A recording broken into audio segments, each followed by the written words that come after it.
आदरणीय अध्यक्ष महोदय, अभी कुछ दिन पहले बीजेपी का एक बहुत बड़ा नेता मिला मेरे को। उससे काफ़ी लंबी चर्चा हुई मेरी, और उसने जो जो बातें बताई वो इतनी चौंकाने वाली थी कि आप सब सुनोगे तो रोंगटे खड़े हो जाएंगे। उसने मेरे से पूछा कि केजरीवाल जी, आपको क्या लगता है मोदी जी अडानी की इतनी मदद क्यों करते हैं? मैंने कहा दोस्त हैं दोनों, इसीलिए करते हैं। कहते बस इसलिए। कहते मोदी जी ने आज तक किसी के लिए कुछ नहीं करा, अपनी वाइफ के लिए कुछ नहीं करा, अपनी माँ के लिए कुछ नहीं करा, उनके भाई गुजरात में रहते हैं उनके लिए, किसी रिश्तेदार के लिए कुछ नहीं करा, राजनीतिक गुरु के लिए कुछ नहीं किया। वो अपने दोस्त के लिए इतना कुछ करेंगे, ऐसा कैसे हो सकता है? दोस्त पे इतने मेहरबान क्यों हैं? ऐसी भी क्या दोस्ती है? आज के ज़माने में कौन कोई भाई के लिए कुछ नहीं करता, दोस्त के लिए कौन करता है? तो मैंने कहा फिर क्या मामला है? कहते आप खुद सोचो, इतना बड़ा क्राइसिस हुआ, हिंडनबर्ग की रिपोर्ट आई, चारों तरफ थू थू हुई, पूरा क्रैश कर गया अडानी ग्रुप। मोदी जी इतने स्वार्थी आदमी हैं कि अगर केवल मामला दोस्ती तक होता तो 2 मिनट में उसको साइड करते और कहते मेरा कोई लेना देना नहीं इससे। अभी भी उसको बचाने में लगे हुए हैं। कभी एसबीआई को कह रहे हैं इसको पैसे दो, आज अखबार में आया पीएफ वालों को भी बोला इसको पैसे दो। सारी एजेंसी अभी भी उसको पूरी तरह से उसको बचाने में लगे हुए हैं। तो मैं भी अचंभे में रह गया कि मामला तो कुछ अलग ही है। क्यों ऐसा भी क्या दोस्त हो गया कि दोस्त डूब रहा है और फिर भी उसको पूरी तरह से इतना बड़ा पॉलिटिशियन है। पॉलिटिशियन के लिए तो परसेप्शन सबसे इंपॉर्टेंट होती है। कोई आसपास वाला अगर कहीं वो तो आदमी कह देता है यार मेरे से मिलना बंद कर दियो कल से, वो उसको अभी भी बचाने में लगे हुए हैं। और उसने मेरे को बताया कि मैंने कहा फिर मामला क्या है? तो कहता है जी अडानी तो केवल फ्रंट है, अडानी में सारा पैसा मोदी का लगा हुआ है। मैंने कहा ये कैसे हो सकता है? ये नहीं हो सकता। कहते हैं अडानी के अंदर सारा पैसा मोदी जी का लगा हुआ है, अडानी केवल फ्रंट है, अडानी तो केवल मोदी जी का पैसा मैनेज करता है, मैनेजर है। उसको 10%, 15%, 20% इतनी कमीशन मिलती है, बाकी सारा का सारा पैसा मोदी जी का लगा हुआ है। अगर कल को जांच हो गई, जेपीसी बैठ गई, ईडी की जांच हो गई, सीबीआई की जांच हो गई, तो अडानी नहीं डूबेगा, मोदी जी डूबेंगे। जिस दिन अडानी डूबा उस दिन मोदी जी डूबेंगे। मैंने कहा यार उनको पैसे की क्या जरूरत है? प्रधानमंत्री जी को, मोदी जी को, उनके ना आगे कोई ना पीछे कोई, उनको क्या पैसे की जरूरत है?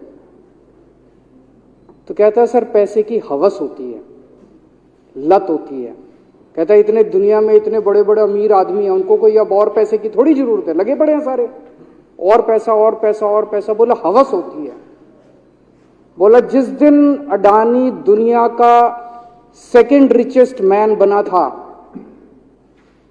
अडानी दुनिया का सेकंड रिचेस्ट मैन नहीं बना था, मोदी जी दुनिया के सेकंड रिचेस्ट मैन बने थे। और अब मोदी जी का ख्वाब है, उनका सपना है कि वो दुनिया के रिचेस्ट मैन बनना चाहते हैं। प्रधानमंत्री तो बन गए, वो दुनिया के रिचेस्ट मैन बनना चाहते हैं। फिर उसने मेरे को एक एक करके, मैं बड़ा धीरे धीरे उसकी बातों पे, पहले तो मैं एकदम शॉक हो गया ये कह क्या रहा है कि अडानी के अंदर सारा पैसा मोदी जी का लगा है।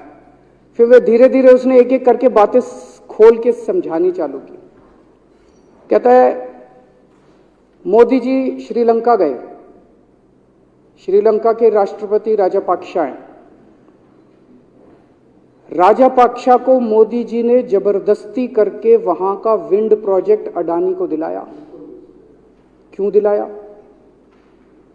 मैं आप लोगों से पूछना चाहता हूं, आप में से कोई विदेश जाएगा तो वहां की किसी एजेंसी को जबरदस्ती करके अपने भाई को, रिश्तेदार को ठेका दिला के आओगे क्या? ऐसे कोई करता है क्या? मोदी जी ने जबरदस्ती राजपाक्षा के ऊपर प्रेशर डाल के वहां का विंड प्रोजेक्ट अडानी को दिलाया।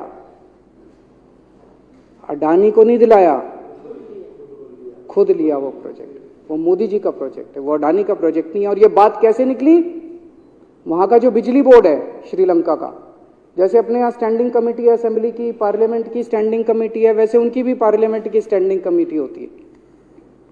तो वहां पे पार्लियामेंट की, श्रीलंका की पार्लियामेंट की स्टैंडिंग कमेटी ने जब उनके बिजली बोर्ड के चेयरमैन को बुलाया और बोले तूने ये प्रोजेक्ट अडानी को क्यों दिया, तो उसने कहा जी राजापाक्षा साहब ने मेरे को बुलाया था, उन्होंने कहा मोदी जी मेरे पे बहुत प्रेशर डाल रहे हैं कि ये प्रोजेक्ट अडानी को दो। मोदी जी बांग्लादेश गए, बांग्लादेश वालों को बिजली खरीदनी थी, 1500 मेगावाट बिजली 25 साल के लिए। मोदी जी ने वो प्रोजेक्ट भी अडानी जी को दिला दिया। अडानी को नहीं दिलाया, मोदी जी ने वो प्रोजेक्ट खुद लिया। 25 साल तक 1500 मेगावाट बिजली खरीदने का प्रोजेक्ट बांग्लादेश का, वो भी मोदी जी ले आए अपने नाम पे। इजराइल गए, इजराइल के साथ भारत ने कई सारे रक्षा सौदे किए, रक्षा सौदे, वो सारे के सारे रक्षा सौदे अडानी को दे दिए। अडानी को नहीं दिए, मोदी जी ने खुद लिए। अभी 2-3 साल पहले 6 एयरपोर्ट की नीलामी हुई प्राइवेटाइजेशन के लिए, सरकार ने उनकी नीलामी करी, भाई प्राइवेट प्लेयर आके लो। उसमें एक कंडीशन थी कि उसी को दिया जाएंगे ये एयरपोर्ट जिसने पहले एयरपोर्ट का काम कर रखा है।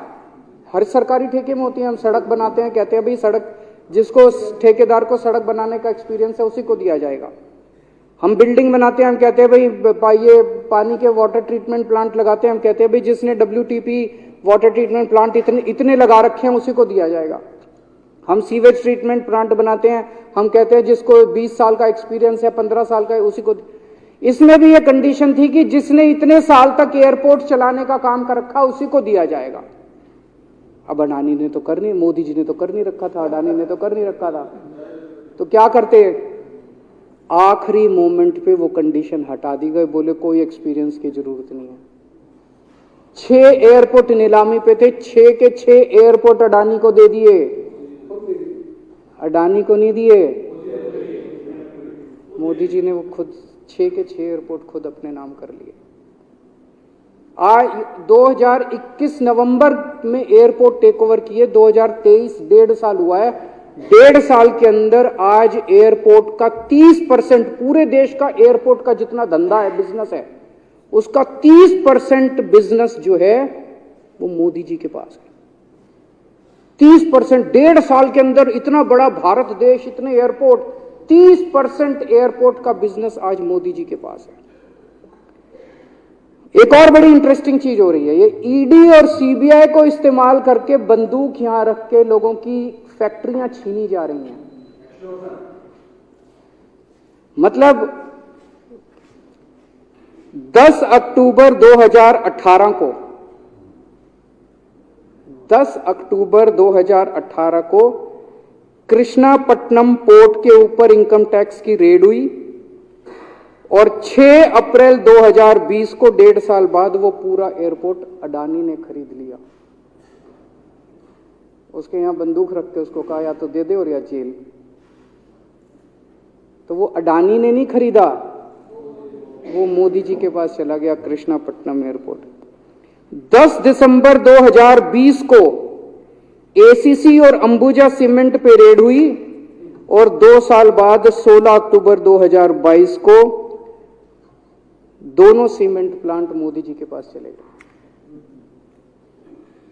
2020 जुलाई को मुंबई एयरपोर्ट का मालिक था जीवीके, उसके ऊपर सीबीआई और ईडी की रेड हुई, एफआईआर हुई और 1 महीने बाद मुंबई एयरपोर्ट जो है वो मोदी जी के पास चला गया, अडानी के पास चला गया।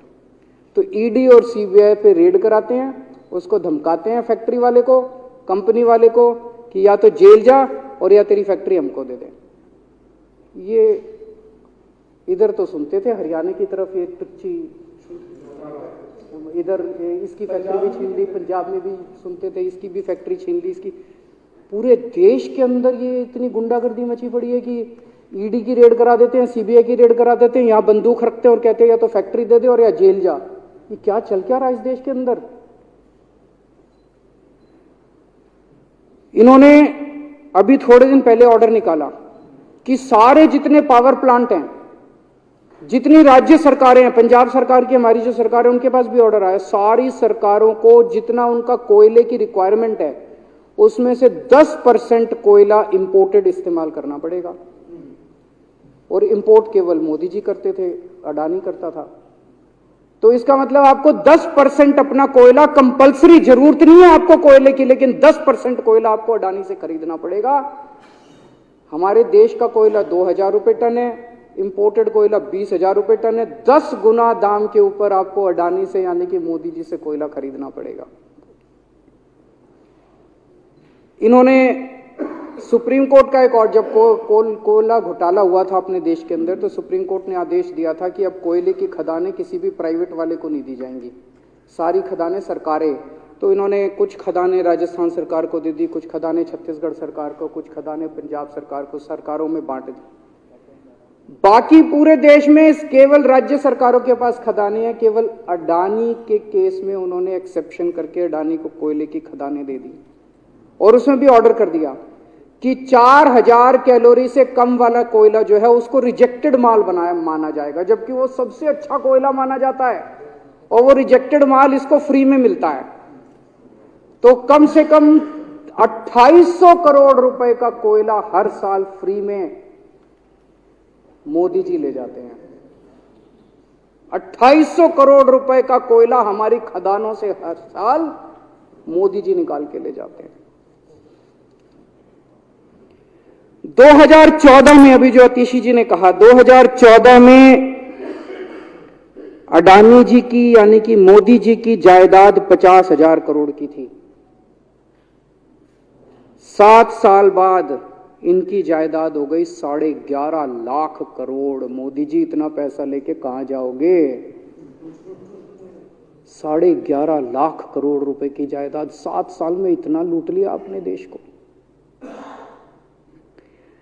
2014 में 609 नंबर पे थे, अब ये सेकंड रिचेस्ट बन गए, अब रिचेस्ट बनना चाहते हैं। ये तो लेकिन कुदरत है, कुदरत तो बड़ी ताकतवर है। किसने सोचा था एक दिन हिंडनबर्ग रिपोर्ट आएगी और 24 घंटे के अंदर सारा तहस नहस हो जाएगा। 1947 से लेके 2014 तक 67 साल में भारत देश ने, सारी सरकारें जितनी आई सबने मिलके 55 लाख करोड़ रुपए का कर्जा लिया था भारत सरकार ने। 2014 से 2022 7 साल के अंदर 85 लाख करोड़ रुपए का कर्जा ले लिया, दुगने से भी ज्यादा। जितना 67 साल में लिया था उतना 7 साल में ले लिया। ये पैसा गया कहां? ये पैसा गया कहां? ये सारा इनकी जेब में गया। तो मैं जनता को कहना चाहता हूं, आप तो जीएसटी देते हो, अपने बच्चों का पेट काट के टैक्स देते हो, दूध पे, दही पे, हर चीज पे जीएसटी देते हो। वो जीएसटी का पैसा जाता है जनता की उसमें खजाने में, वहां से वो जाता है अडानी के खजाने में और वहां से वो जाता है मोदी जी के खजाने में।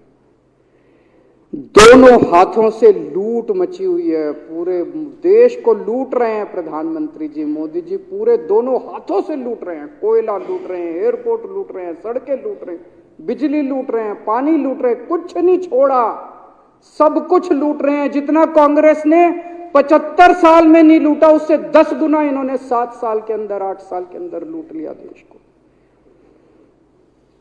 अडानी का क्या रोल है इसमें? मोदी जी कम पढ़े लिखे हैं, उनको समझ नहीं है कि करना क्या। अडानी आके बताता है पैसा यहां लगा लो, इस देश में चलते हैं, वहां की ये कंपनी खरीद लेते हैं, ईडी को और सीबीआई को इसके पीछे लगा दो। वो सारा मैनेजमेंट करता है, दिमाग उसका, पैसा मोदी जी का। उसके बदले में उसको पता नहीं 10%, 15%, 20% कितनी कमीशन मिलती है, लेकिन दिमाग सारा अडानी का है। और मेरे को ज्यादा चिंता इस बात की है अध्यक्ष महोदय, प्रधानमंत्री जी कम पढ़े लिखे हैं, उनको कम समझ में आता है। लोग आके उनको कुछ ना कुछ कहीं भी जाते हैं या कोई विदेश से आता है, उसके जो भी विदेश से नेता आता है या कहीं जाते हैं तो दो ही कंडीशन होती है। एक तो उसको कहते हैं भाई गले मिल ले, तो फोटो खिंचा ले, गले मिल ले, फोटो खिंचा ले, पार्क में घूम ले, तो वो फोटो खिंचाने के लिए उसको कहा जाता है भाई फोटो खिंचा ले, फोटो खिंचाने के लिए। और दूसरा उसको कहा जाता है भाई अडानी को ये ठेका दे दे, अडानी को ये ठेका दे दे। और कोई किसी कईयों को कहते हैं तारीफ कर दे, कोई आके कुछ नेता आके कहते हैं ना मोदी जी तो दुनिया के सबसे लोकप्रिय नेता है। उसने क्या लेना देना मोदी जी दुनिया के सबसे लोकप्रिय, वो आके क्यों कह रहा है? बदले में वो देश, ये जो गोरे हैं ना, बहुत चतुर हैं, बहुत चालाक हैं। ये ऐसे इतने भोले वाले नहीं है कि यहाँ पे आए और कह गए मोदी जी दुनिया के, वो पता नहीं किस किस चीज पे साइन करा के ले जाते हैं, पता ही नहीं चलता बदले में क्या साइन करा के ले जाते हैं। यही हुआ था 17वीं 18वीं सदी के अंदर हमारे देश में। वो ईस्ट इंडिया कंपनी वाले आते थे, उस टाइम के हमारे राजे महाराजे भी ऐसे ही अनपढ़ होते थे, उनको कुछ अकल होती नहीं थी। उनके राज्य, उनके दरबार में आते थे, उनकी तारीफ करते थे, खूब तारीफ करते थे, और पता नहीं किस किस चीज पे साइन करा के ले गए। 100 साल के अंदर पूरा देश अंग्रेजों ने कब्जा कर लिया। वही हाल अब हो रहा अपने देश का कि हमारे कम पढ़े लिखे प्रधानमंत्री हैं, पैसे की हवस है, और मतलब जो भी आता है 2 लाइन उनके उसमें बोल दे, गले मिल ले, पार्क में घूम ले, अडानी को 2 कंपनियों का ठेका दे दे, बदले में पता नहीं देश का क्या क्या बेच दिया इन लोगों ने। बहुत चिंता है हम लोगों को देश की इस वक्त, जिस दौर से देश गुजर रहा है। मुझे लगता है कि आजादी के बाद से सबसे भ्रष्ट प्रधानमंत्री अगर कोई हुए हैं जिन्होंने देश को इतना लूटा है, तो वो आज मौजूदा प्रधानमंत्री हैं। और उसके ऊपर कम पढ़े लिखे हैं, उनको कुछ पता नहीं, कोई कुछ भी उनसे साइन करा के ले जाता है, किसी को कुछ पता नहीं चलता। मैं संजीव झा के प्रस्ताव का समर्थन करता हूं।